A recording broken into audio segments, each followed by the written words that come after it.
네, 오늘 기독교 달력으로 오늘 무슨 날이죠? 주보에 나와 있죠. 강림절 첫 주, 강림절 첫 주입니다. 강림절은 다른 말로 대림절이라고도 하고 대강절이라고도 하고 그렇습니다. 영어로는 어드벤트입니다. 어드벤트는 라틴어로 아드벤투스라는 말에서 나오는데 이거는 온다라는 뜻이에요. 다가온다는 뜻인데 바로 다른 말 아니라 예수님께서 오신다 그런 의미입니다.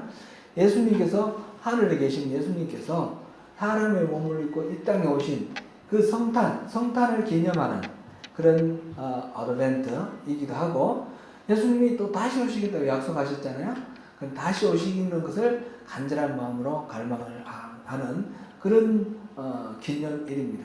그와 동시에 매일매일 우리 삶 속에서 말씀으로 성령으로 오셔서 임마누엘 하시기를 바라는 그런 마음으로 이 성탄을 앞두고 4주 동안 강림절을 지킵니다. 이게 촛불이 켜져 있는데요. 이제 기억이 나십니까? 4개의 촛불과 한가운데 흰 촛불이 있는데 한가운데 흰 촛불은 그리스도를 상징한다 그랬고 4개의 촛불은 뭐라 그랬는지 기억나시나요? 잘 안 나시죠? 해마다 또 잊어버리는데 또다시 생각합니다. 첫 번째는 소망, 두 번째로는 평화, 세 번째로는 기쁨, 네 번째는 사랑 그렇습니다. 세 번째 기쁨은 분홍색입니다. 분홍색. 나머지는 보라색. 그래서 소망, 평화, 기쁨, 사랑. 근데 또 잊어버리시더라도 또다시 또 내년 돼서 다음 주로 그러면 되죠.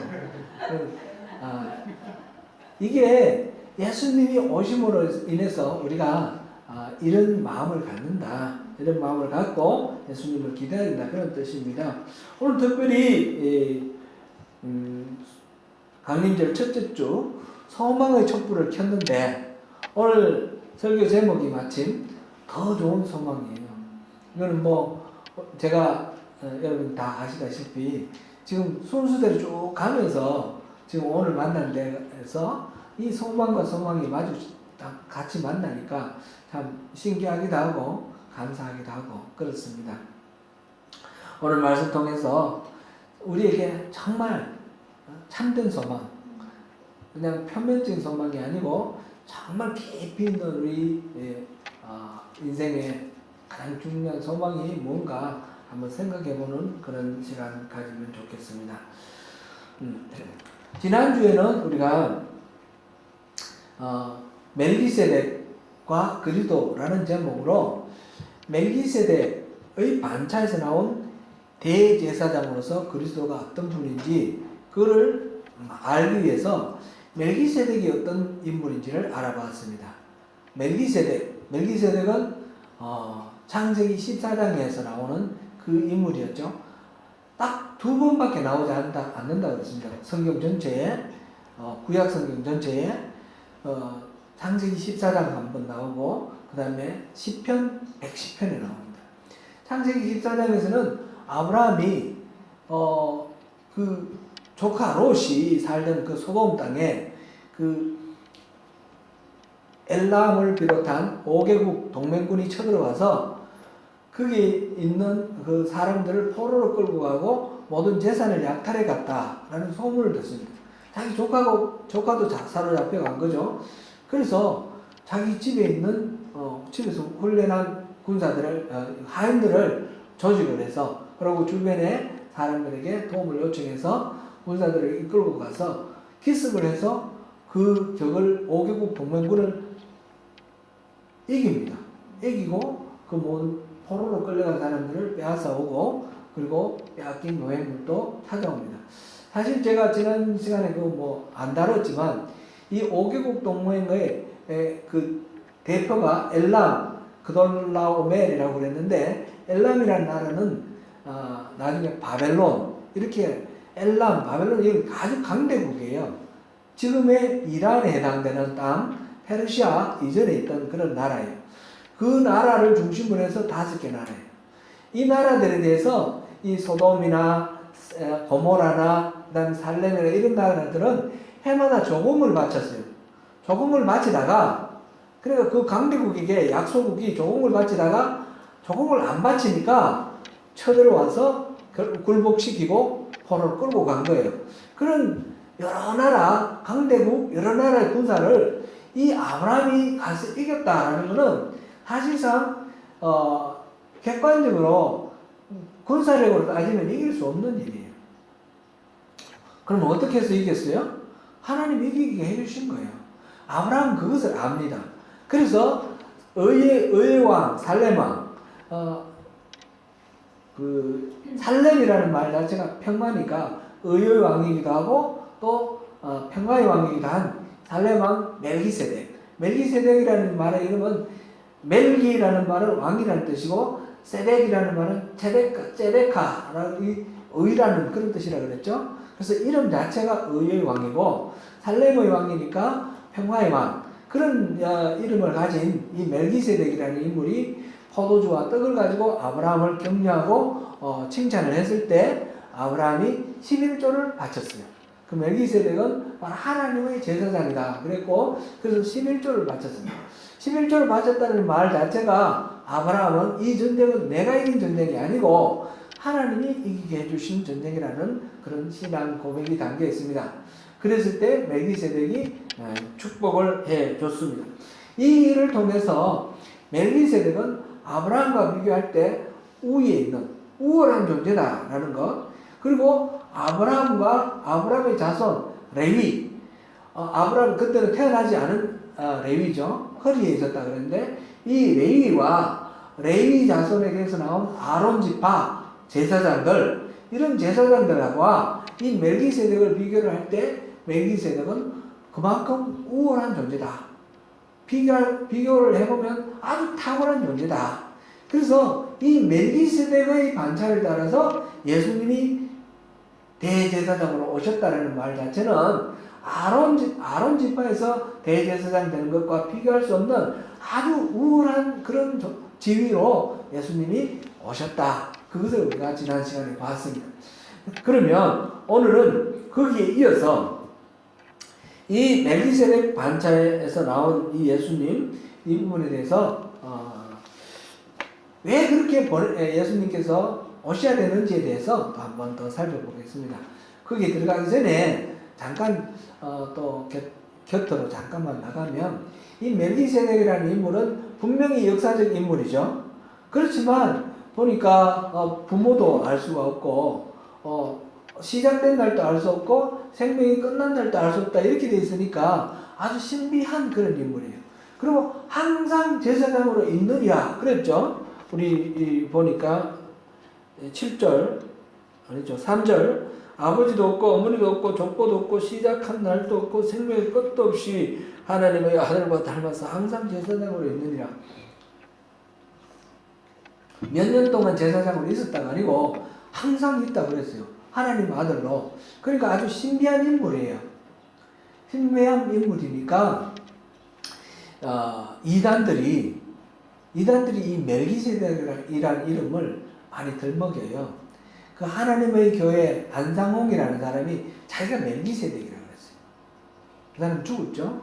죽은 지 사실은 40년이 지났는데 아직도 따르던 무리들이 하나님의 교회 그 교회가 지금 계속 있어요. 그 안상홍의 부인 또 나중엔 또 부인은 아니지만 장길자라는 여인 그 사람을 장길자가 하나님의 어머니래요. 어머니 하나님 그래가지고 막 섬기고 있습니다. 지금도 한 숫자가 굉장히 많은 것 같아요. 그 숫자. 지금도 세계적으로 이 크라이처치에도 그 하나님 교회가 있어요. 아세요? 모르세요? 키위 교회를 빌딩을 샀어요.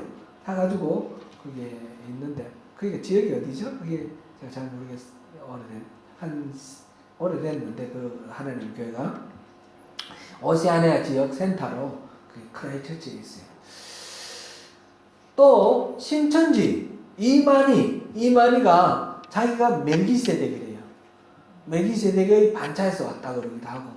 그래서 이 멜기세덱이라는 신비한 인물을 이 이단들이 자꾸 끌어다 씁니다. 그래서 그럴 때에 미혹되지 마시고, 멜기세덱은 영원한 제사장으로 있었고, 아론은 이 아론 반차에서 나오는 제사장들은 수명이 닿으면 죽고, 그 다음에 후계자가 나와야 되죠. 후계자가 나와서 계속해서 이렇게 처음 아론부터 시작해서 이 이스라엘이 멸망할 때까지 그 제사장이 이스라엘의 역사가 누구죠? 갑자기 이름이 생각이 납니다. 그 사람이 83명이라고 그랬어요. 83명. 유세비우스가 그랬는데, 그거는 그렇다 하고, 이 멜기세덱의 반차에서는 죽지 않기 때문에, 영원한 그런 제사장이기 때문에 대를 이어서 이만희도 나오고 이만희 아들 나오고 이렇게 나올 필요가 없어요. 예수님이 멜기세덱 반차에서 대제사장이 되셨어요. 그것은 완성됐어요. 더 이상 멜기세덱이 나올 필요가 없어요. 그거는 미혹되지 않으시기를 부탁드립니다. 잠깐 곁으로 잠깐 나갔습니다.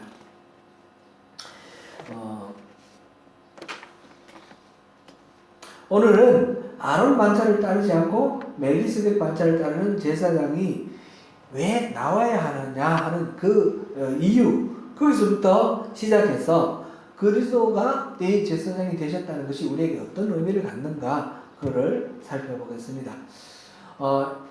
히브리서 지금 우리가 7장에 와 있는데 어떠셔요? 히브리서가 잘 이해하기는 쉽지는 않아요. 그죠? 그래서 하나님의 은혜가 많이 필요합니다. 이거는 성령님께서 우리에게 깨닫게 해주실 때에 더 잘 깨달아지고, 또 그렇지 않으면 제가 이제 설교를 준비하면서 느끼는 생각은 참 이해하기는 쉽지 않다, 어렵다, 하나님 도우심이 많이 필요하다, 우리 청소년들은 얼마나 이해를 할까, 그런 생각을 많이 하면서 이 설교를 준비합니다. 그래서 이 7장이 끝나고, 그리고 오늘과 다음 주에 7장을 맞이하고 그러고 좀 쉬었다가 하겠습니다. 좀 쉬었다가 주제별로 좀 하다가 그다음 나중에 강연으로 완성을 하도록 그렇게 하겠습니다. 먼저 히브리서 기자는 지금 11절에 보니까 레위 계통의 제사 직분으로는 온전함을 얻을 수 있었다면, 만약 그랬다면 왜 멜기세덱 반차에서 제사장을 삼았겠느냐? 이 말은 무슨 말이에요? 이게 온전함을 얻을 수 없었다 이 말이죠. 그렇게 말하면서 그 질문을 내놓으면서 멜기세덱 반차에서 나와야 될 이유를 말하고 있습니다. 11절, 12절을 우리 같이 한번 읽어보겠습니다. 시작. 레위 계통의 제사 직분으로 말미암아 온전함을 얻을 수 있었습니다.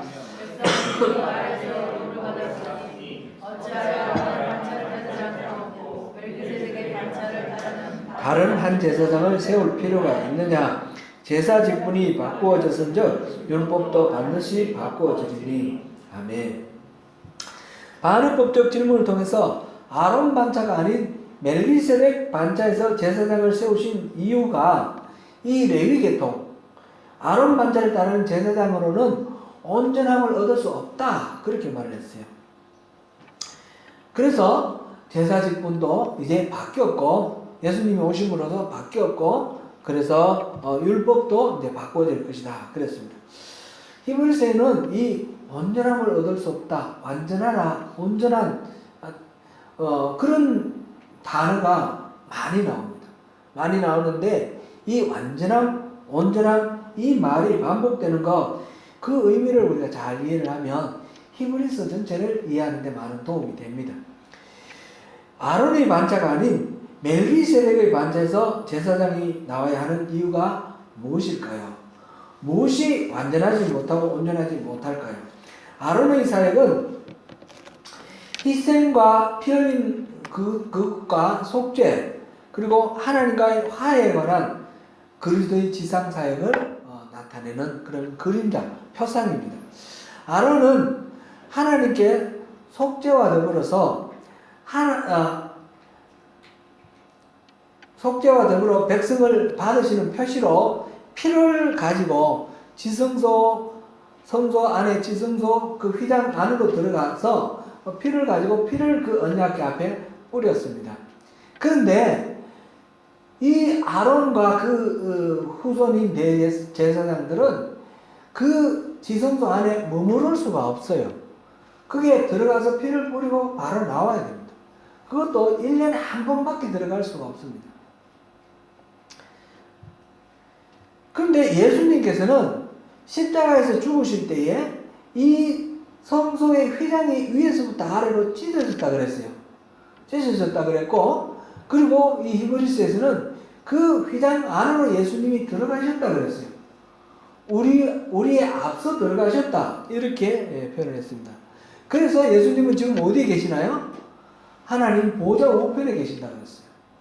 보좌 우편에 계시고, 그냥 하나님 그 우편에 앉아 계시고 마는 것이 아니라 그 보좌 우편이 바로 하나님 계신 곳, 지성소예요. 지성소. 지성소에 계시면서 우리를 그리로 부르신다. 우리를 그리로 인도하신다. 하고 하였습니다. 아론은 그냥 자기만 잠깐 들어갔다 나올 뿐이고, 우리가 하나님께로 가서 하나님과 더불어 있도록 하는 어떤 약속도 할 수가 없었습니다. 그래서 온전함을 이룰 수 없었다 그랬고, 그것을 위해서 그 하나님과 더불어 살 수 있는 것을 삶을 위해서 예수님께서 대제사장으로 세워질 필요가 있다라는 것입니다. 멜기세덱이 하나님의 아들과 닮아서 항상 대제사장으로 있느니라 그랬는데, 그렇게 지극히 높으신 하나님의 대제사장이었고 왕이었던 멜기세덱이 항상 하나님의 보좌에 있는 것처럼 예수님께서 또 하나님의 아들로서 항상 하나님과 함께 있으면서 우리를 그 하나님 앞으로 인도하시는 것입니다. 그리스도의 사역은 두 가지로 이렇게 구분해서 볼 수 있습니다. 하나는 아론 반차에서 나온 제사장들이 하는 역할과 같은 역할입니다. 이것은 제물을 하나님께 바침으로써 우리 죄를 용서받는 것입니다. 예수님께서는 대제사장으로서, 그리고 자기 자신이 화목 제물이 되어서 자기 자신을 제물로 드려서 우리의 죄를 용서받는 그 역할을 하셨습니다. 우리는 누구도, 어떤 사람도 이 죄의 문제를 스스로 해결할 수가 없었습니다. 그래서 예수님께서 자기 자신을 제물로 드리심으로써, 말하자면 우리 대신 죽으심으로써 우리의 죄값을 치르신 것입니다. 예수님은 우리를 위해서 죽으신 것이 아니라 우리 대신 죽으신 것입니다. 예수님이 죽으심으로 우리도 죽은 겁니다. 그래서 우리의 죄를 지은 죄인으로서 우리 죄가 같이 우리 죽음과 함께 해결이 되었습니다. 그래서 우리의 죄를 용서받는 속죄의 그 제사장 역할, 그 역할을 예수님이 하셨습니다. 이게 아론 반차를 따르는 제사장의 역할을 감당하신 것입니다. 이 한 가지가 있고, 또 하나는 이 죄를 용서받는 것뿐만 아니라 하나님의 보좌 우편에서 대제사장으로서 우리를 하나님께로 인도하는 역할을 하는 것입니다. 제사장은 죄인을 하나님께로 이끄는 그런 역할인데, 예수님께서 보좌 우편에 계심으로써, 그리고 우리를 예수님께로 부르심으로써 우리가 예수님과 함께 있도록 그렇게 하시는 역할입니다. 이 예수님의 제사장의 역할은 두 가지입니다. 속죄의 제사장과 하나님과 함께하는 제사장. 우리가 신앙생활을 하는데, 신앙생활을 하면서 내가 예수를 믿음으로 죄 용서받았다, 이 구원의 확신, 이게 굉장히 중요합니다. 굉장히 중요한데, 구원은 받았는데, 죄는 용서받았는데, 그런데 매일매일 우리 삶 속에서 용서받은 하나님 나라의 백성으로서 항상 하나님이 주시는 기쁨과 평강과 만족을 누리면서 그렇게 살아야 되는데, 그렇지 못하는 경우가 많습니다. 이거는 무엇이 문제냐? 예수님이 이 속죄의 제사장으로 하는 이 부분을 우리가 믿고 그것을 온전히 우리가 누리는 데까지는 가지만, 예수님께서 하나님의 보좌 우편에서 우리와 더불어서 하나님과 함께 살아가는 그 영원한 대제사장으로 예수님이 하시는 그 역할, 그 제사장의 역할을 우리가 나의 삶의 실제에서 누리지 못하는 것입니다. 이론적으로는 알고 있는데 그것이 내 삶에 와 있지 않다는 거죠. 그래서 신앙생활은 이것이 통합이 되어야 됩니다. 이 두 가지가 하나로 되었을 때 진짜 능력 있는 신앙, 참된 신앙이 되는 것입니다. 십자가는 죄의 용서를 선포하고 이 하늘 보호자는 바로 우리가 죄를 이길 수 있는 능력, 하나님과 함께하는 그런 삶, 천국 백성으로서의 그 하늘에 속한 신령한 복을 누리는 삶, 그거를 보장하는 것입니다. 그래서 십자가뿐만 아니라 하나님 보호자, 이 예수님의 그 제사장 역할, 이 두 가지가 필요합니다. 아론의 만자에서는 이 오른쪽은 없고 왼쪽만 있었기 때문에 불완전해서 온전함을 얻을 수 없어서 그래서 예수님을 대제사장으로 삼으셨습니다. 멜기세덱 반자에서 대제사장으로 세우신 이유는 바로 여기에 있습니다. 그렇게 세웠기 때문에 우리는 이것을 누리는 것까지 우리가 가야 되는 것입니다. 시편 110편에서 시편 110편은 다윗의 노래인데 다윗의 노래를 통해서 하나님께서 예언을 하셨어요. 예언을 하셨는데 그리스도를 주시겠다고 예언을 하셨는데 바로 그 하나님 보호자 우편에 있는 그 주라고 다윗은 얘기를 했는데 그 주가 바로 너는 하나님께서 말씀하시기를 너는 멜기세덱의 서열을 따른 영원한 대제사장으로 있느니라 이렇게 말씀을 하셨어요. 멜기세덱이라는 말이 이제 두 번째로 나오는 거였죠. 예수님께서 스스로 제사장이 되신 것이 아니고 자칭 제사장이 아니고 하나님께서 임명하셨는데 영원한 제사장으로 임명을 하셨다는 것입니다. 영원한 제사장, 이 영원한이라는 말도 아까 앞에서 온전한이라는 말하고 비슷하게 이 히브리서에서 유난히 많이 나오는 그런 말입니다. 이 예수님의 그 사역에 대해서 설명을 하는 아주 특별한 그런 용어로 영원한이라는 말이 쓰였습니다. 이 영원한, 이거는 뭔가? 영원은 원래 하나님의 속성입니다. 하나님의 속성이기 때문에 이 영원한 대제사장이라는 말은 하나님과 맞닿아 있는 하나님 속성을 소유한 제사장, 그런 뜻입니다. 그래서 영원이라는 것은 시간적으로 끝이 없는 무한한 그런 시간, 이런 거를 말하는 것, 그건 1차적이지만 거기에만 멈추는 것이 아니라 이 영원한 제사장이라는 말은 하나님의 생명과 맞닿아 있는 제사장, 그런 뜻입니다. 이 제사장, 이 영원한 제사장 그리스도 예수를 만난다는 것은 바로 하나님의 생명을 우리가 누리게 된다. 그런 뜻으로 영원한 제사장으로 삼으셨다는 것입니다.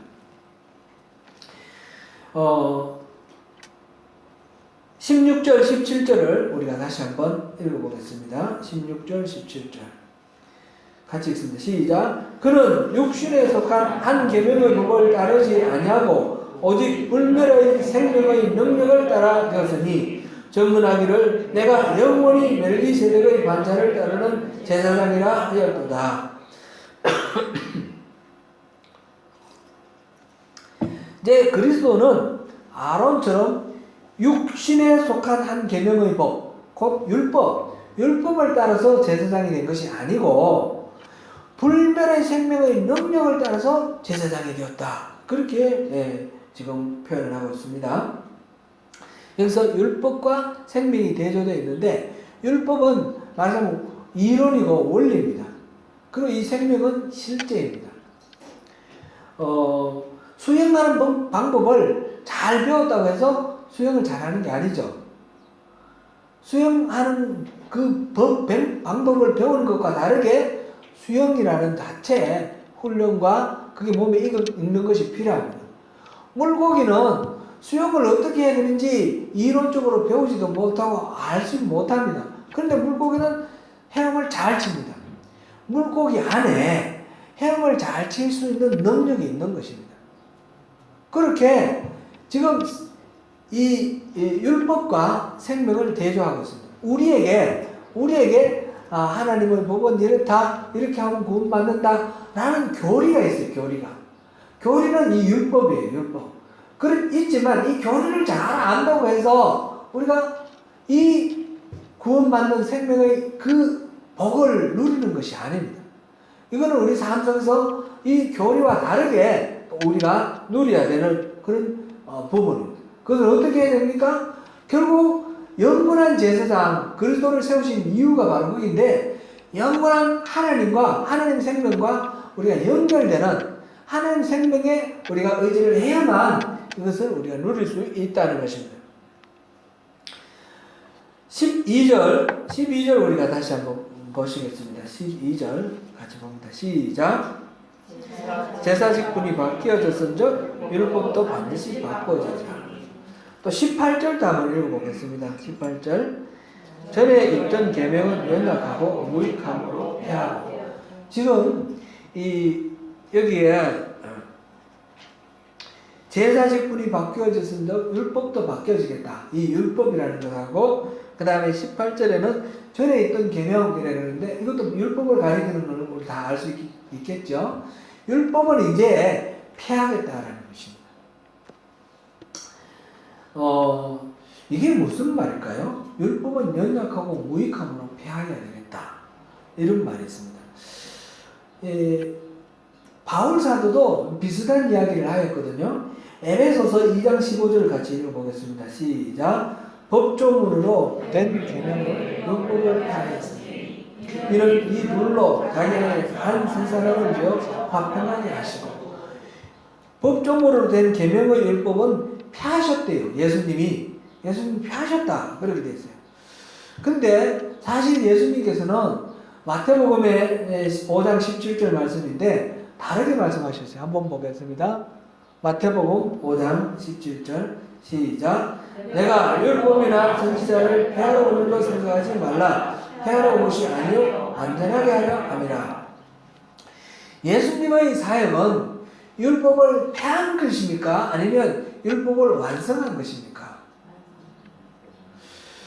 왜 예수님은 율법을 완성하러 오셨다고 그랬는데 바울 사도는 율법을 폐하셨다고 그랬고, 또 히브리서도 예수님께서 율법을 폐하신다 이렇게 말을 할까요? 예수님이 율법을 완성하셨다라면 그러면 그 전에 율법은 불완전했습니까? 완성한다는 말은 불완전한 것을 완전하게 만든다, 그런 뜻이잖아요. 그러면 율법은 불완전하였고 불완전한 율법을 하나님이 우리에게 주셨습니까? 참 좀 어려운 질문들이 우리 마음속에 이렇게 떠오릅니다. 이거는 너무 복잡하게 생각할 건 없고요. 결론부터 이렇게 가보겠습니다. 율법은 원래 불완전한 게 아니에요. 율법은 완전합니다. 근데 율법은 하나님과 시내산에서 하나님과 이스라엘 백성들이 약속한 거예요. 이 말씀대로 살면 복을 주겠다. 하나님과 이스라엘 백성이 온전한 관계를 이루고 나는 너희들의 하나님, 너희들은 나의 백성으로 삼겠다, 이렇게 말씀하신 거예요. 그게 율법의 내용입니다. 그런데 사람은 그 약속대로 갈 수가 없어요.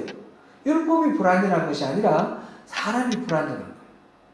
그래서 예수님께서 완성하셨다는 것은 이 사람의 불완전함을, 그래서 사람이 이 죄의 문제를 가지고 하나님과 온전하게 하나가 될 수 없는 이 문제를 해결하기 위해서 십자가를 지시고 죄를 해결하셔서 이 율법의 불완전함, 사람의 불완전함 때문에 불완전해진 이 율법을 완전하게 만든 거예요. 이게 예수님께서 나는 율법을 완성하러 왔다라는 말의 의미입니다. 그래서 율법은 이제 완전하게 되었습니다. 됐습니까? 율법이 불완전한 것이 아니고 사람이 불완전했는데, 이제 그 사람의 불완전함을 예수님께서 십자가를 지심으로 율법을 다시 완전하게 되었습니다. 그러면 율법이 완전하게 되었으면 이 완전한 율법대로 우리가 살면 되겠네요? 그것이 아닙니다. 이제는 더 이상 율법대로 사는 것이 아니라 완성시킨 예수님의 그 사역에 따라서, 완전해진 그것에 따라서 우리가 사는 것입니다. 이것이 예수님의 그 화목제 대신 구원, 그 구원에 의거해서 온전한 그런 삶을 살게 되면서 이전에 있던 그 완전한 율법은 더 이상 우리에게 필요 없어졌습니다. 그래서 예수님은 이거를 폐지하게 된 것입니다. 예수님은 율법을 완성함으로써 더 이상 이 율법이 필요 없게 되어서 율법이 폐지된 것입니다. 그 의미를 우리가 이해를 하면 되겠습니다. 율법을 없애버리고 다른 것을 만드신 것이 아니고 이 율법을 완성함으로 이 율법이 더 이상 필요하지 않게 하신 것. 이것이 예수님이 율법을 폐지하셨다라는 말의 의미입니다. 비유로 한번 생각해 보겠습니다. 이게 참 얼른 와닿지 않는데 비유로 한번 생각해 보겠습니다. 나비가 있어요. 나비는 알을 까면 알이 그게 애벌레가 생기죠. 애벌레가 생기고 애벌레가 이렇게 풀잎알을 먹고 이렇게 자라가지고 나중에 이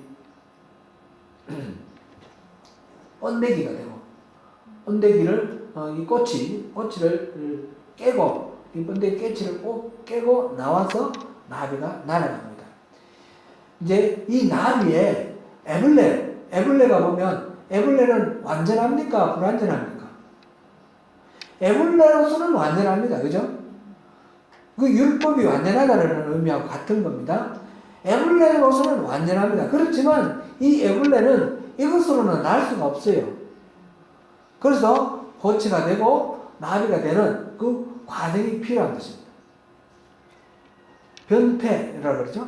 그 태가 바뀌는 변태의 과정으로 그래서 이렇게 날아가는 나비로 바뀌는 그것이 필요합니다.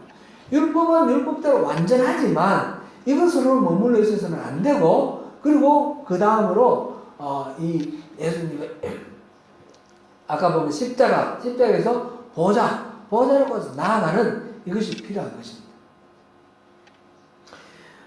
하나님이 율법을 주신 것도 바로 그런 것이다. 우리가 생각을 하고 그래서 히브리서에서 앞에서 6장 1절에서 도의 초보를 버리라 그랬고 완전한 대로 나아가라 그렇게 했습니다. 그죠? 우리가 도의 초보, 구원의 확신, 교리 여기에 머물러 있어서는 안 된다는 거예요.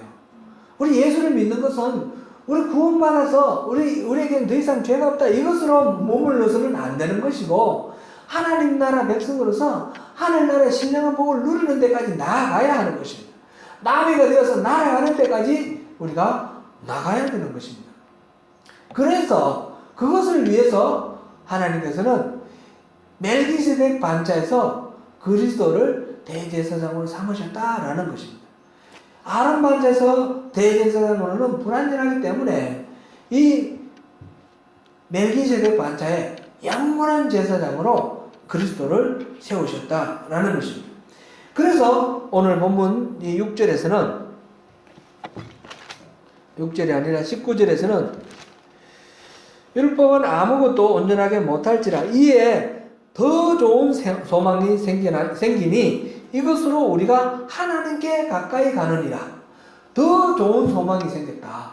이 멜기세덱 반차에서 나온 이 그리스도로 인해서 단순히 용서받는 것 그 이상으로 더욱 좋은 소망이 생겼는데 그것은 뭡니까? 하나님께로 가까이 가는 거다. 하나님 그 영원한 생명을 누릴 수 있는 그 자리까지 나가는 것 그것이 더 좋은 소망입니다. 예수를 믿음으로 우리가 구원받는다는 것 이거 참 이거를 잃어버리면 예수 믿는 것이 아무 의미가 없어요. 그리고 구원의 확신은 아주 필수적입니다. 그러나 여기서는 절대 만족할 수 없다 하는 것. 하나님 보호자 우편에 앉은 예수 그리스도와 우리가 연합하는 것입니다. 실제로 에베소서 우리 한번 다시 찾아볼까요? 이 부분은 제가 미리 안 만들어 왔지만 에베소서 우리 2장 한번 찾아보겠습니다. 성경책 2장 6절 우리 지난번에도 우리 봤고 했는데 다시 한 번 더 보겠습니다.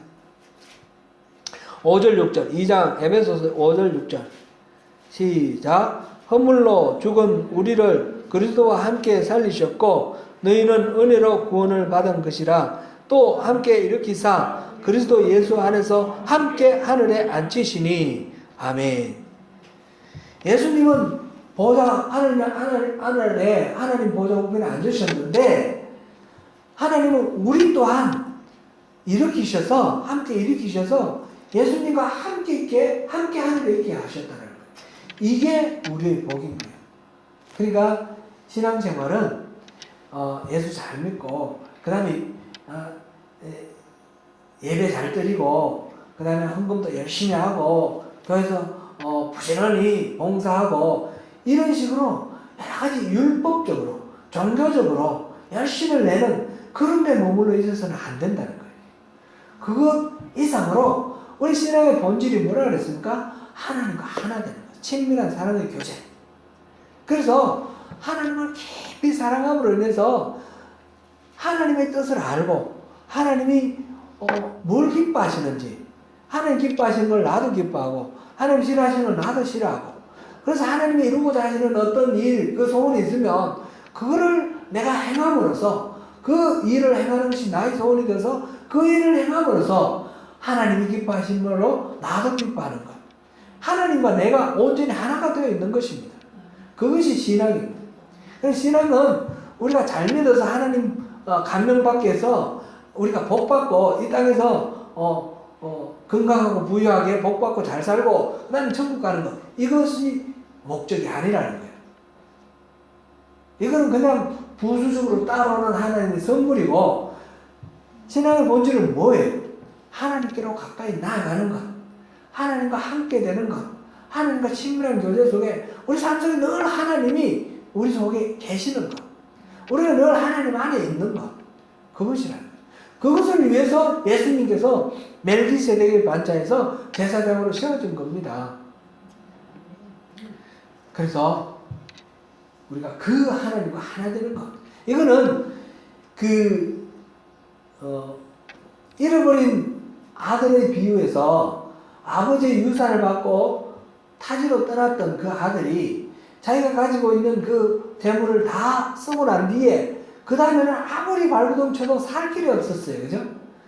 그 삶의 공고함 속에 허덕거리다가 심지어는 돼지 먹는 쥐엄나무 열매를 먹고 그러면서 발버둥 치다가 집에 계신 아버지가 생각나서 내가 차마 아들이라고는 못하고 풍문으로라도 써달라고 그렇게 말해야겠다 하고 아버지께로 돌아왔어요. 돌아왔을 때 어떻게 됐습니까? 아버지가 버선발로 뛰어나가서 그 아들을 맞고 그 아들을 위해서 잔치를 베풀어 줬어요. 아버지께로 돌아갔더니 모든 문제가 해결됐어요. 바로 이것이 바로 여기서 하나님께서 대제사장으로 예수 그리스도를 세우신 이유입니다. 우리가 하나님께로 돌아가도록, 하나님의 그 품으로 들어가도록 하기 위해서. 사랑하는 성도 여러분, 보좌 우편에 앉으신 영원한 대제사장 그리스도로 말미암아서 은혜의 보좌 앞에 담대히 나아가는 가운데 참된 기쁨과 평강, 성령으로 충만하며 긍휼하심을 받고 때를 따라 돕는 은혜를 풍성하게 얻는 하늘에 속한 신령한 복을 다 누리시는 저와 여러분 되시기를 축원합니다. 기도하겠습니다.